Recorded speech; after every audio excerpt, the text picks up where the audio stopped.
Hello दोस्तों, हिंदी की बिंदी channel में आप सभी का स्वागत है। तो दोस्तों, आज के इस वीडियो में आप सभी के लिए केदारनाथ अग्रवाल जी की कविता मेरी धरती और मैं, इसकी व्याख्या लेके आई हूँ।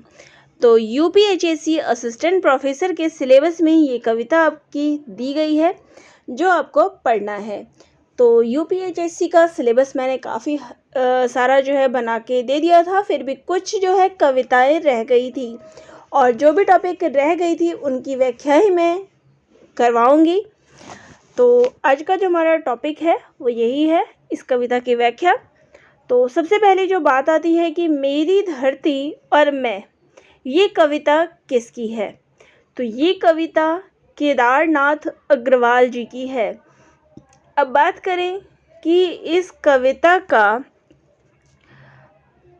जो ये कविता है वो किस काव्य संग्रह में संकलित है, क्योंकि अगला प्रश्न आपका इसी पे बनता है कि ये किस काव्य संग्रह में संकलित है। तो ये बसंत में प्रसन्न हुई पृथ्वी, तो इसको नोट डाउन कर ले, ये किस में संकलित है? बसंत में प्रसन्न। तो यहाँ जो प्रश्न आया कि ये किस में संकलित है, तो इसका काव्य संग्रह क्या है? बसंत में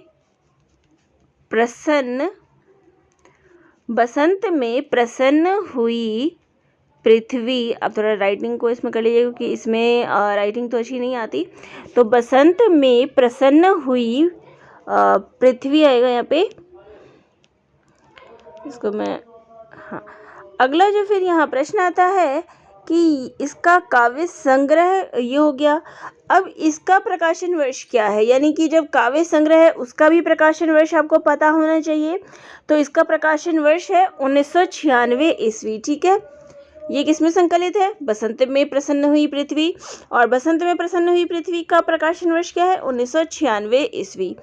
अब बात करते हैं कि ये कविता जो है मेरी धरती और मैं, इसका प्रकाशन वर्ष क्या है। तो जब आप इस कविता को पढ़ेंगे, इस कविता के नीचे जो है यहाँ पे तिथि दी गई है 7 अप्रैल 1954। तो उसमें ये संकलित है, कविता रात्रि के समय लिखी गई है। ठीक है, तो यहाँ पर तिथि दी गई है जो मैंने आपको बता दी है, 7 अप्रैल 1954। तो इसको आप लिख सकते हैं, लिख लीजिएगा।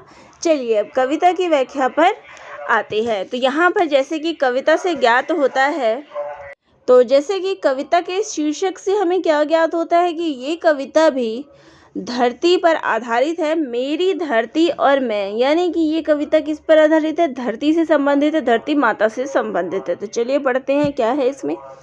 मेरी धरती मुझको बल दे। अब एक बात बताइए, धरती हमको अपना बल कैसे देगी? यानी कि जो धरती है वो हमें क्या देती है? अनाज देती है। तो अनाज जो है, तरह तरह के दाल, दलहन, तिलहन, जो कुछ भी धरती में उगता है वो किसके लिए है? वो हमारे लिए है। हमारे लिए धरती जो है सब कुछ उगाती है। तो यहाँ मुझको बल दे, तो यहाँ पे जो बल है इससे तात्पर्य जो अन्न अनाज आदि धरती से हमें मिलता है, यहाँ उसका तात्पर्य वही है कि मेरी धरती मुझको बल दे, मैं धरती को अपना बल दूँ। अब आप अपना बल धरती को कैसे देंगी? अब आप कैसे दे सकते हैं? खेतों में खेती करके, जब आप उसको में हल जोतेंगे, जुताई करेंगे खेतों की, तभी तो उसमें से अनाज उपजेगा। तो आप जब अपनी ताकत, बल यानी कि ताकत, जब आप अपनी ताकत देंगे तो धरती भी क्या है? आपको आपकी ताकत, धरती भी आपको वापस करेगी। तो मेरी धरती मुझको बल दे, मैं धरती को अपना बल दूं, धरती मुझको जीवन फल दे। कि धरती से जीवन फल क्या है? जब हम खाएंगे तो हमें जीवन तो तभी मिलेगा, नहीं खाएंगे तो जीवन, तो धरती के जो है मुझको जीवन फल दे, जीवन प्रदान करे, मैं धरती को यौवन फल दूँ। अब यौवन फल आप कैसे दे सकते हैं कि धरती में जो हम कुछ उगाएंगे, कुछ तो धरती जो है हमेशा के लिए बनी रहती है, जब उसका जिस लिए उसका जीवन है, अनाज के लिए, उगाने के लिए, उसको हम वही प्रदान करें, तो मतलब जिसका जो यूज़ है काम में लाया जाए तभी उसका फ़ायदा है। तो मैं धरती को यौवन फल दूँ और मैं भी जो है उसको यौवन फल दूँ, यानी उसमें हमेशा लहराते रहे, फलों से फूलों से वो भी लहराता रहे। मेरी धरती अन्न उगाए, कि मेरी धरती क्या करे, अन्न उगाए, अनाज उगाए। मैं धरती का दाना खाऊं और उसमें से, उस अन्न में से जो अनाज आएगा उसका दाना मैं खा सकूं, वो अनाज मैं खा सकूं। धरती मेरा तेज बढ़ाए। अब जब हम अनाज खाएंगे तो हमारे शरीर को जो है ताकत मिलेगी, काम करने की शक्ति मिलेगी। तो धरती क्या है, हमारी तेज बढ़ाएगी, ताकत जो है तभी बढ़ाएगी। मैं धरती का यश फैलाऊं, और जब धरती से हमें कुछ मिलेगा तो हम भी इस धरती का प्रचार करेंगे कि धरती हमें क्या क्या देती है या हमारे लिए कितनी सुखकारी है। आगे है, मेरी धरती फूल खिलाए, कि मेरी धरती पे क्या है, फूल खिले, तरह तरह के फसलें जो है इस धरती पे उगे। मैं फूलों का चुंबन पाऊं, और वो फूल जो है मुझे चुंबन करे।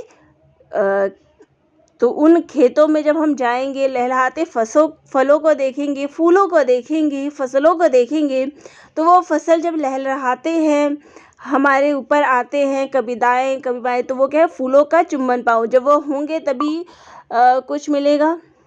धरती मुझ पर फूल चढ़ाए, तो धरती फूल कैसे चढ़ाएगी, जब आप उस पर कुछ अनाज उगाएंगे, उसमें फूल फल सब आएंगे, तो धरती तो वो गिरा ही देती है, फूल हमारे ऊपर ही, हमें ही अर्पित कर देती है। जो भी धरती में उगता है अपने पास तो धरती कुछ नहीं रखती।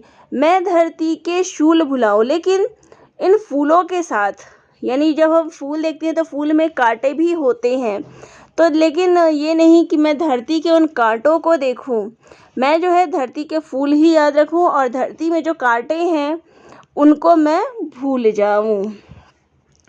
मेरी धरती छवि बन जाए, तो मेरी धरती जो है क्या है, छवि बन जाए मेरे लिए। मैं धरती का कवि बन जाऊं, और मैं जो है धरती का कवि बन जाऊं, धरती के लिए ही मैं कविताएं रचनाएं जो है लिखूं। धरती मुझको छंद सिखाए, तो धरती जो है मुझको छंद सिखाए, यानी कि धरती हमें कुछ ना कुछ सिखाएगी। जो भी कुछ भी उससे निकलेगा, फसल निकलेगी, तरह तरह के जो है अनाज फल सब निकलेंगे, तो उससे हमें बहुत कुछ सीखने को मिलता है। मैं धरती को गीत सुनाऊं, और वहाँ बैठकर मैं धरती की को जो है कविताएं सुनाता रहूं। तो ये कवि के अपने मन के ये जो भाव है बहुत ही सुंदर है, कि धरती की जो है, कि मेरी धरती से क्या इच्छा है और धरती मुझे क्या दे, और मेरी क्या इच्छा है, दोनों का ही व्यक्त जो है इन कविता में कवि के द्वारा जो है यहाँ किया गया है।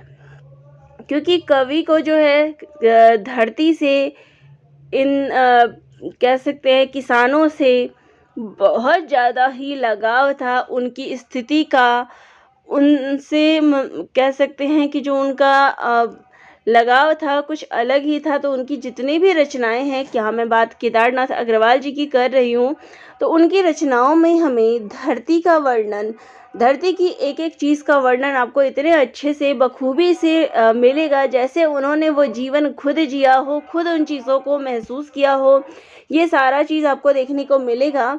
तो यहाँ अभी इससे पहले मैंने आपको किसान से कविता करवाया था, जिसमें उन्होंने किसानी जीवन या किसान किस प्रकार से खेतों में मेहनत करके अन्न उगाता है उसका वर्णन था।